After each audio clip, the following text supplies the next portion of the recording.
Hello student, welcome to my study channel শিক্ষা দিশারি।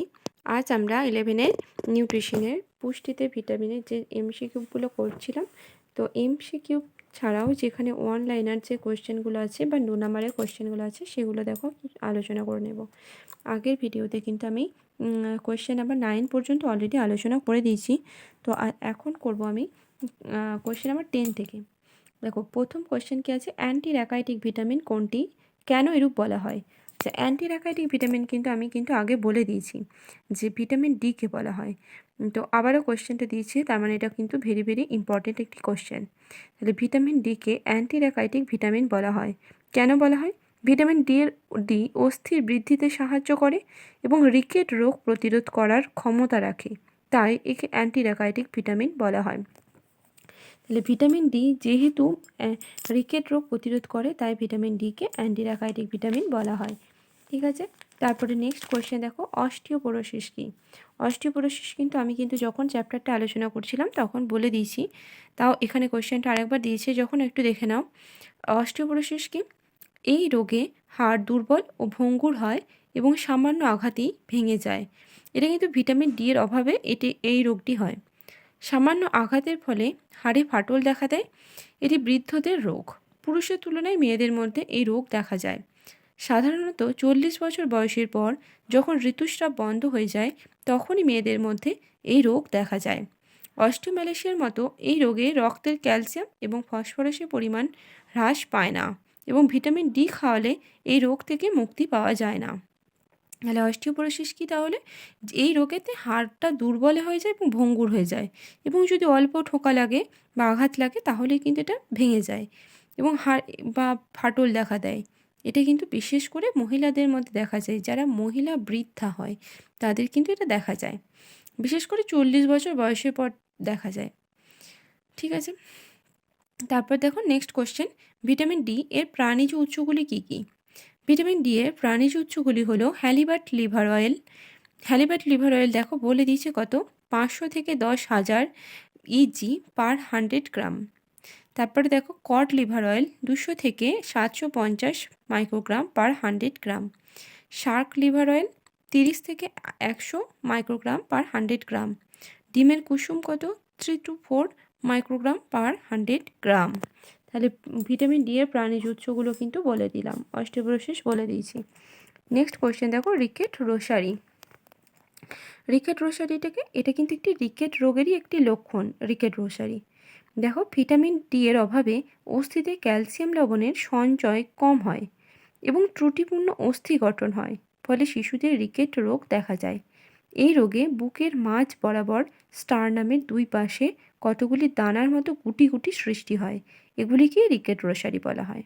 তাহলে sternum, যেটা আমাদের বুকের স্টারনাম, সেই স্টারনামের পাশে কি হচ্ছে, গুটির মতো সৃষ্টি হয়, সেই গুটিগুলোকে বলা হচ্ছে রিকেট রোসারি। মানে এটা কিন্তু ভিটামিন ডি এর অভাবে যে রিকেট রোগ হয় সেটারই একটি লক্ষণ।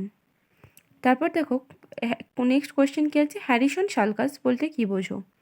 হ্যারিসন সালকাস ভিটামিন ডি এর অভাবে শিশুদের রিকেট রোগ হয় এবং এই রোগে যে লক্ষণগুলি দেখা যায় তার মধ্যে একটি গুরুত্বপূর্ণ হলো শিশুর বুকের মাঝ বরাবর পাঁজরের হাড় ভিতরের দিকে ঢুকে যায় এবং লম্বা খাঁজের সৃষ্টি হয়। তাহলে হ্যারিসন সালকাসটাও কিন্তু ভিটামিন ডি এর অভাবজনিত একটি রোগ, যেটা হচ্ছে রিকেটের এটা একটা লক্ষণ হ্যারিসন সালকাস। এখানে কি হয়, যে হাড়টা কিন্তু ভেতরের দিকে ঢুকে যায় এবং লম্বা খাঁজ সৃষ্টি হয়, সেই রোগটাকেই বলা হচ্ছে হ্যারিসন সালকাস। ঠিক আছে, তারপরে দেখো next question 15 number, vitamin D এর অধিক গ্রহণের দুটি উপসর্গ কী?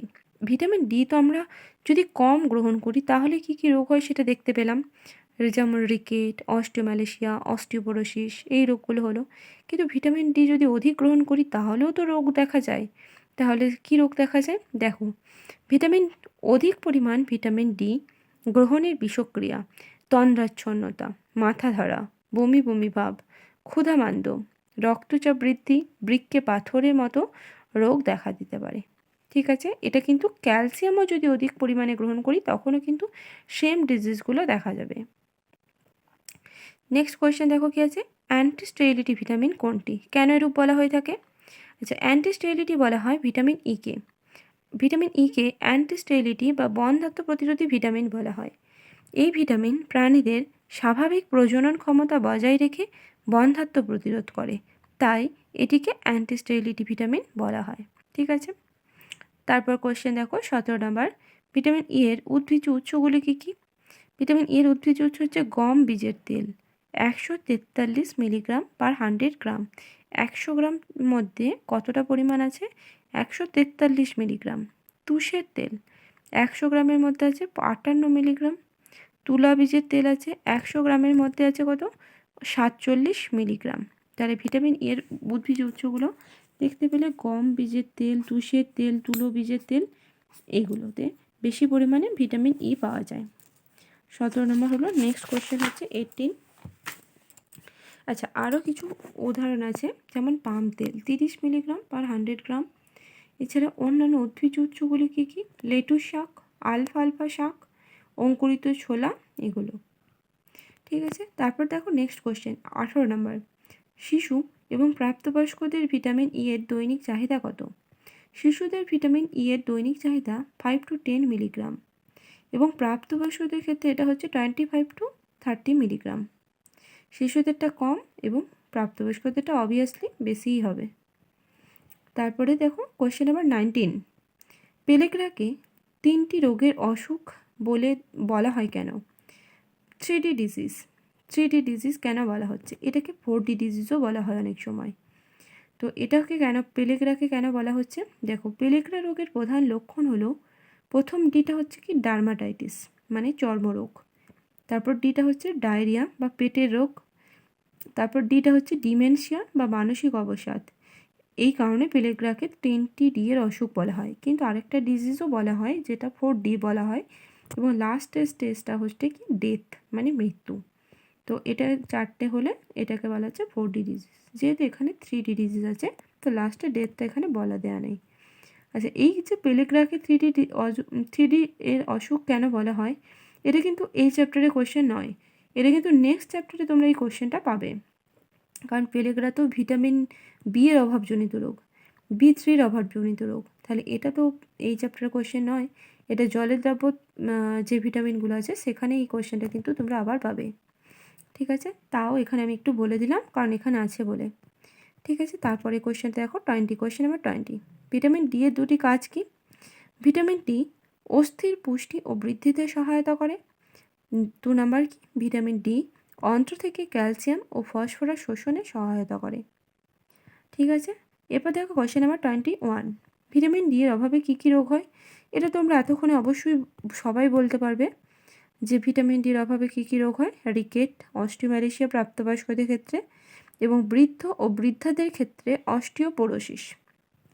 ঠিক আছে, তারপরে কোশ্চেন দেখো, অতিরিক্ত ভিটামিন ডি গ্রহণের কুফল কি? এটা আমি বলে দিয়েছি অলরেডি, আর বলছি না। তারপরে কোশ্চেন দেখো, ভিটামিন ডি এর দুটি প্রো ভিটামিনের নাম লেখো।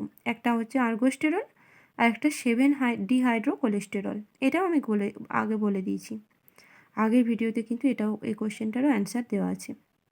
তারপরে কোশ্চেনটা দেখো, ভিটামিন ই এর দুটি কাজ কি? ভিটামিন ই এর কাজ কি? ভিটামিন ই হচ্ছে বন্ধ্যাত্ব রোগ প্রতিরোধ করে আর জরায়ুর মধ্যে ভ্রূণের বৃদ্ধিতে সাহায্য করে। তারপরে কোশ্চেনটা দেখো, যে এই কোশ্চেনটা কিন্তু একটু খুবই ইম্পর্টেন্ট।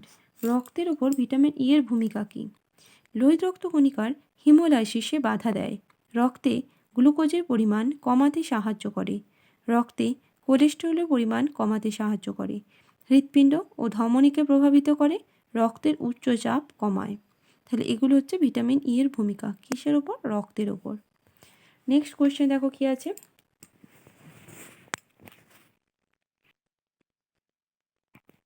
27, প্রাকৃতিক এবং কৃত্রিম ভিটামিন কে এর নাম লেখো। ভিটামিন K1 ফাইলোকুইনন এবং ভিটামিন K2 মেনাকুইনন হলো প্রাকৃতিক ভিটামিন কে, এবং কৃত্রিম ভিটামিন কে হলো মেনাডায়ন বা 2-মিথাইল-1,4-ন্যাপথোকুইনন। তাহলে এটা হলো প্রাকৃতিক এবং কৃত্রিম দুটো ভিটামিন। এই কোয়েশ্চেনটা কিন্তু একটু তোমরা মনে রাখবে কারণ এই কোয়েশ্চেনটা কিন্তু খুব ইম্পর্টেন্ট। তারপর দেখো কোয়েশ্চেন নাম্বার 28, রক্ততঞ্চনে সহায়ক ভিটামিন কোনটি এবং কেন?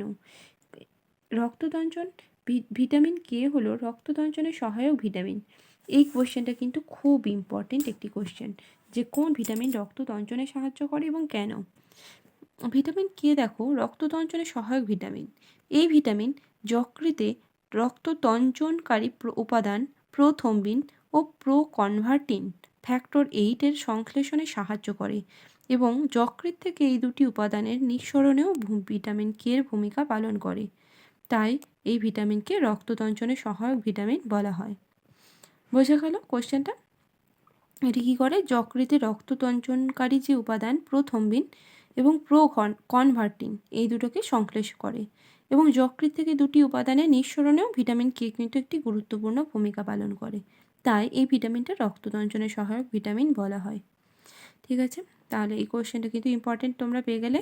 আর এই সাথে সাথেই কিন্তু এই চ্যাপ্টারের যে এমসিকিউ তোমাদের এই সেমিস্টারে হবে না, যে 1 নাম্বার এবং 2 নাম্বারের কোশ্চেন, 5 নাম্বার কোশ্চেন, এই কোশ্চেনগুলো হবে। তো এখানে যে মোস্ট ইম্পর্টেন্ট কোশ্চেনগুলো আছে সেগুলো কিন্তু আমি আলোচনা করে দিলাম আজকে। আচ্ছা, পরের দিন কিন্তু আমি তোমার নেক্সট চ্যাপ্টারটা শুরু করব। ঠিক আছে, তাহলে আজকে ক্লাস আমি এখানেই এন্ড করছি। ওকে, থ্যাংক ইউ।